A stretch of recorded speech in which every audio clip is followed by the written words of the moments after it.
ગુજરાત ન્યૂઝમાં આપનું સ્વાગત છે। પાટણ જિલ્લાના સાંતલપુર તાલુકા ખાતે આવેલ લોહાણા સમાજની વાડીમાં ડીવાયએસપીની ઉપસ્થિતિમાં સાંતલપુર પોલીસ સ્ટેશનના પીએસઆઈની હાજરીમાં અને જીવદયા પ્રેમી કનુભાઈ રાજગોરની ઉપસ્થિતિમાં સાંતલપુર તાલુકાના બોર્ડરના ગામોના પોલીસ ગ્રામ મિત્રો સાથે સુરક્ષા બાબતે બેઠકો યોજાઈ હતી, જેની અંદર સાંતલપુર તાલુકો આંતરરાષ્ટ્રીય એટલે કે પાકિસ્તાન બોર્ડરને અડીને આવેલો હોય તેને ધ્યાનમાં રાખીને આ વિસ્તારની અંદર અખંડ ભારતનું જે આપણું સપનું છે તે તૂટે નહીં અને ગામની અંદર કોઈ અજાણ્યો વ્યક્તિ કે શંકાસ્પદ વ્યક્તિ જણાય તો પોલીસને જાણ કરવા માર્ગદર્શન આપવામાં આવ્યું હતું। સાથે સાથે બોર્ડર વિસ્તાર હોય, છૂટોછવાયો વિસ્તાર હોય ત્યારે આ વિસ્તારની અંદર સોલાર જેવી અન્ય કંપનીઓ પણ આવેલ હોવાથી તેની અંદર કોઈ બહારનો નાગરિક નોકરીના બહાને રહી દેશને નુકસાન ન પહોંચાડી શકે તેનું ધ્યાન રાખવા તેવા વ્યક્તિઓની તાત્કાલિક પોલીસને જાણ કરવા માર્ગદર્શન આપવામાં આવ્યું અને અલગ અલગ અધિકારીઓ દ્વારા લોકોને માર્ગદર્શન અપાયું હતું।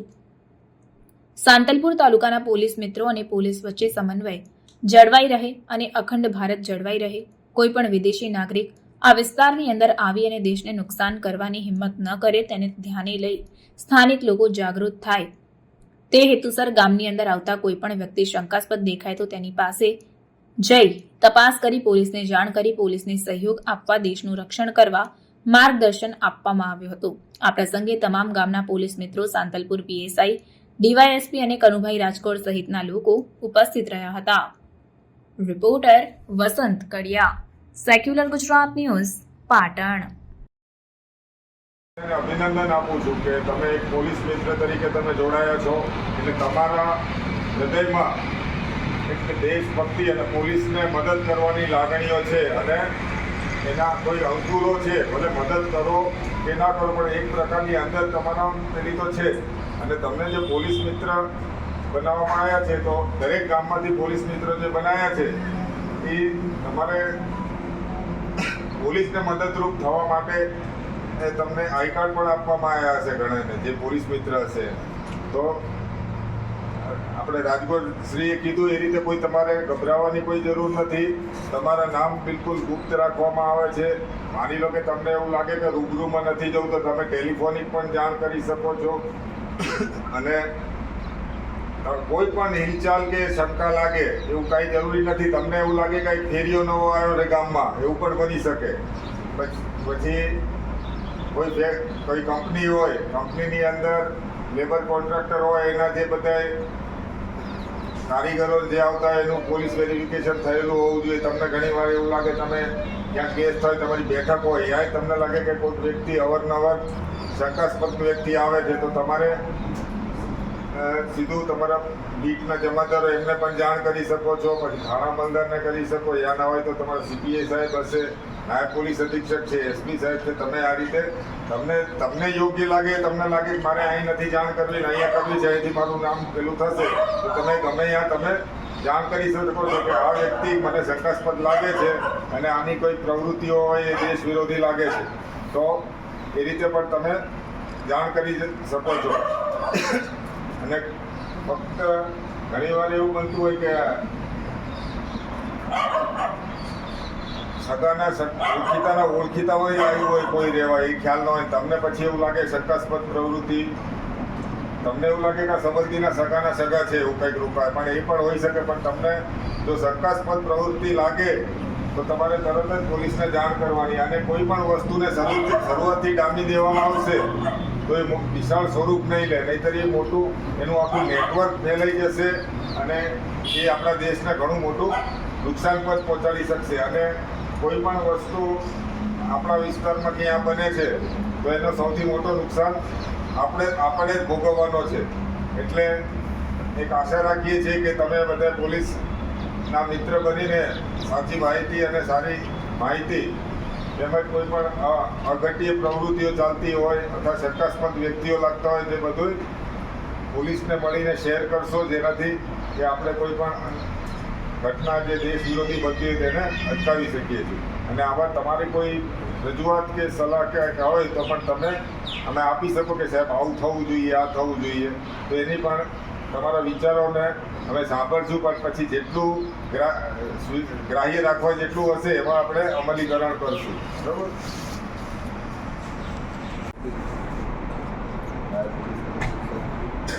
રહી છે.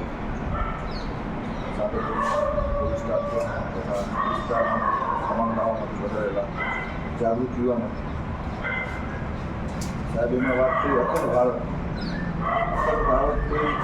કોઈ અધિકારીના લખવાથી બની જવાનું નથી. એના માટે આપણું શું યોગદાન? પોલીસ ભગવાન નથી. આપણે એવો પોલીસનો કોઈ પણ ખોટા કામો કરીએ તો બાકી તો પોલીસ આપણી મિત્ર છે, આપણું જ કામ કરે, આપણી સુરક્ષાનું જ કામ કરે. એવા સમયે આપણે બહુ અન્ય કામ ખુલ્લા રાખવાની જરૂર છે.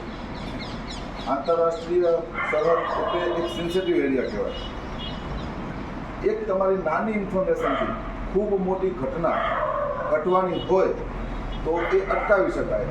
આ ટૂંકી વાતમાં આ વાતને હું પૂરી કરીશ કે એક તમે તમારા ગામમાં કોઈ સખમંદ પ્રવૃત્તિ દેખાય છે, કોઈ અજાણ્યો વિષમ દેખાય છે, જેના ઉપર તમને શંકા ઉદ્ભવે કે આ ક્યાંથી આવે આપણા ગામમાં આ હોલિયાવાળો માણસ એ બહારનો છે કે આપણે ઓળખતા નથી, એ ગામમાં કોઈનો સગા સંબંધીનો પણ નથી, એવા અંતરિયાળ વિસ્તારમાં ક્યાંય રહેતો હોય તો આપણે ખાનગી રીતે પોલીસમાં પણ તમે જે કોઈ ઇન્ફોર્મેશન આપો છો ભય રાખવાની જરૂર નથી. પોલીસ પણ ખાનગી રાખતી હોય એમાં તમારું નામ લેવાનું આવો ભય હોય તો પણ કાઢી નાખવાનું થાય.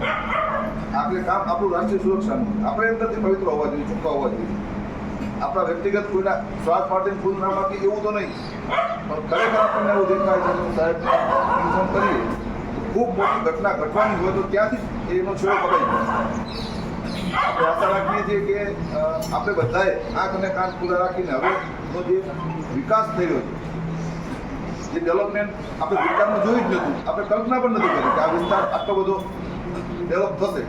પંચકરણ પડ્યું હતું ત્યારે કોઈ ના આવે, હવે ડેવલપ થઈ રહ્યું છે. આ ડેવલપમેન્ટને કોઈ હવનમાં હાડકા હોમવાના હેતુથી આંતરરાષ્ટ્રીય કોઈ ષડયંત્ર રચાય એના માટે આપણે જાગતા રહેવાનું છે. અને આપણી પાસે જે કંઈ માહિતી આવે એ આપણે અહીંયા પણ આ મિટિંગનો આજે આવો હેતુ છે. આપણે આશા રાખીએ કે બધા અહીં આવેલા જાગૃત યુવાનો છે તો બધા સાથે મળી અને રાષ્ટ્રીય સુરક્ષા દેશની મા ભૂમિની રક્ષા કરી જે આપી શકાય યોગદાન આપીએ. એવું નથી કે બોર્ડર ઉપર જઈને ઊભા રહીને રાઇફલ પકડી તે જ સુરક્ષા, આ પણ એક સુરક્ષાનું જ કામ છે. આજ આપણી જવાબદારી પણ આજ છે એ કરીએ બધા. આવી અસર આટલી વાત કરી મારી વાત વિરામ આપું. જે સંમેલનનું આપણે જે આયોજન આજરોજ કર્યું છે એ સંમેલનમાં અત્યારે ઉપસ્થિત નાયબ પોલીસ અધિક્ષક શ્રી મહેન્દ્રસિંહ સોલંકી સાહેબ, સાંતલપુર વિસ્તારના પધારેલ તમામ નાગરિકો, આગેવાનો, પોલીસ મિત્રો, આપ સૌનું હું સાંતલપુર પોલીસ પરિવાર તરફથી સ્વાગત કરું છું. આજરોજ તમારી વચ્ચે ઉપસ્થિત થવાનું એ જે કારણ છે કે આજરોજ જે અખંડ ભારત પોલીસ જે આ મિટિંગનું આયોજન કરવામાં આવ્યું છે એનું કારણ એ છે અને એની જે પાછળ જે વિષય છે એ વિષય આપ સૌ જાણો છો કે પાકિસ્તાનની જે આપણી આંતરરાષ્ટ્રીય સરહદ છે જે આપણે ગુજરાત ધરાવે છે તો ગુજરાતના 3 જિલ્લાઓ બનાસકાંઠા, પાટણ અને કચ્છ, આ 3 જિલ્લાઓને પાકિસ્તાનની આંતરરાષ્ટ્રીય સરહદ સ્પર્શે છે. જેમાં આપણો પાટણ જિલ્લો, તો આપણા પાટણ જિલ્લાના સાંતલપુર પોલીસ સ્ટેશનની અંદર જે આપણો વિસ્તાર છે એ આપણા ગામો છે ગજામ, માંડવી, ચારણકા, બહુવા, ઝાપુત્રા, એવાન, ભુજુ, વડોદરા, આ બધા ગામો છે. એની પાછળનો જે રણ વિસ્તાર છે, રણ વિસ્તારને છોડીને 40 કિલોમીટર દૂર આપણી આંતરરાષ્ટ્રીય સરહદ આવેલી છે. આંતરરાષ્ટ્રીય સરહદ હોવાની સાથે સાથે આપણો જે વિસ્તાર જે છે એ કચ્છને પણ જોડે છે, બનાસકાંઠાને પણ જોડે છે અને સૌ અગત્યનો આપણો જે કસ્ટમ રોડ છે એ પણ અહીંયા પસાર થાય છે. ભૌગોલિક દ્રષ્ટિએ પણ આપણો વિસ્તાર જે છે એ એક બહુ અગત્યનું સ્થાન ધરાવે છે. તો આ બધી બાબતો છે અને એની સાથે સાથે પણ જે હાલનો જે તબક્કો છે, જે હાલમાં જે કામો આપણા વિસ્તારમાં જે ચાલી રહ્યા છે એ પૈકી એશિયાનો સૌથી મોટો સોલર પાવર પ્લાન્ટ ચારણકામાં છે, આપ સૌ જાણો છો, જે ખૂબ જ મહત્ત્વ ધરાવે છે સુરક્ષાની દ્રષ્ટિએ પણ. આ સાથે સાથે ભવિષ્યમાં પણ જે તમે કદાચ જાણતા હશો એ પ્રમાણે કચ્છના નાના રણની અંદર અદાણી તથા રિલાયન્સના સોલારના અને હાઇડ્રો પાવરના પ્લાન્ટ પ્રોજેક્ટ ટૂંક જ સમયમાં શરૂ થશે, ભવિષ્યમાં આકાર લેશે. તો એ બધી વસ્તુઓને ધ્યાનમાં રાખીને આપણા જે વિસ્તારનું જે મહત્ત્વ જે છે એ ખૂબ વધી જાય છે. એ મહત્ત્વ છે એ સાથે સાથે આપણો વિસ્તાર જે છે આંતરરાષ્ટ્રીય બોર્ડર સાથે જોડાયેલો છે તો સુરક્ષાના પણ પ્રશ્નો ઉદ્ભવે છે. તો સુરક્ષાના કારણોસર આજુબાજુના જે ગામડાઓ છે, સરહદના ગામડાઓ છે, તો એ ગામડાના લોકો કે પોલીસ મિત્ર તરીકે પોલીસને કઈ રીતે મદદ કરી શકે અને અખંડ ભારત જે શબ્દ છે અખંડ ભારત, એની અંદર વસ્તુ એ છે કે અખંડ ભારતની જે અખંડિતતા છે એને જોડી રાખવા માટે, એને જાળવવા માટે, એને સાચવવા માટે પોલીસ પણ તમારી મિત્ર બને ને તમે પણ પોલીસના મિત્ર બનો અને એકબીજા સાથે સુરક્ષાને લગત માહિતીનું આદાન પ્રદાન થાય, સંકલન થાય અને જે આપણી સુરક્ષામાં ક્યાંય છેડા ના થાય એ બધા વિષયોને અનુરૂપ આપણે એકબીજાને કઈ રીતે મદદ કરી શકીએ. આપણા ગામડાઓમાં કોઈ પણ પ્રકારના બનાવો બને છે કે જે રાષ્ટ્રીય સુરક્ષાની દ્રષ્ટિએ મહત્વ ધરાવે છે, કોઈ એવી હિલચાલ થાય છે, કોઈ શકમંદ પ્રવૃત્તિઓ થાય છે કે જેના લીધે આપણી રાષ્ટ્રની સુરક્ષા ઉપર જોખમ થઈ શકે છે, તો એવા વિષયો ઉપર આપણે બધા એકબીજા સાથે સંલગ્ન રહીએ. કોઈ એવા વિષયો બનતા હોય તો આપણે એકબીજા સાથે માહિતીનું આદાન પ્રદાન કરીએ. ઘણીવાર એવું બનતું હોય છે કે જ્યાં સુધી પોલીસ સામેથી ના પૂછે કે અથવા તો કોઈ એવો વિષય ના ઉદ્ભવે ત્યાં સુધી કોઈ પણ પ્રકારની માહિતી પોલીસ સ્ટેશન સુધી કે જે તે ઓથોરિટી સુધી પહોંચતી નથી. બનાવ બન્યા પછી ઘણીવાર થાય કે આ તો હું જાણતો હતો પહેલેથી, આવી તો અમને પણ પહેલાંથી ખબર હતી. આ બધી કોઈ તમારી આસપાસમાં કોઈ એવી પ્રવૃત્તિઓ થતી હોય, કોઈ એવા બનાવો બનતા હોય, કોઈ એવી ઘટનાઓ આકાર લેતી હોય અથવા તો કોઈ પણ પ્રકારની શંકાસ્પદ જે ગતિવિધિઓ છે એ થતી હોય તો સીધી પોલીસ સુધી, સક્ષમ ઓથોરિટી સુધી પહોંચે અને એ બાબતે આપણે યોગ્ય પગલાં લઈ શકીએ અને ભવિષ્યમાં પણ જે આપણા દેશની જે અખંડિતતા છે, સુરક્ષા છે, એને કોઈ આંચ ના આવે અને આપણે બધા એકબીજા સાથે સંલગ્ન રહી અને કામ કરીએ. કંઈ એવા બનાવ બને તો આપણે પોલીસને જાણ કરીએ. જે પોલીસ મિત્ર બનાવવાનો એ પાછળનો ઉદ્દેશ આ છે. એના માટે આજે બધા મિટિંગનું આયોજન કર્યું છે. તો આ વિષયમાં થોડી વધારે વિસ્તૃત માહિતી આપવા માટે આપણા વિસ્તારના કનૈયાલાલ રાજગોરની વિનંતી કરીશ કે તેઓ આ બાબતે બે શબ્દો કહેશે. સમાચારોની અવનવી અપડેટ્સ માટે જોતા રહો સેક્યુલર ગુજરાત ન્યૂઝ. સાથે સેક્યુલર ગુજરાત ન્યૂઝ ચેનલને લાઇક, શેર અને સબસ્ક્રાઇબ કરો અને બેલ આઇકોન દબાવીને સમાચારોની ઝડપી માહિતી મેળવો.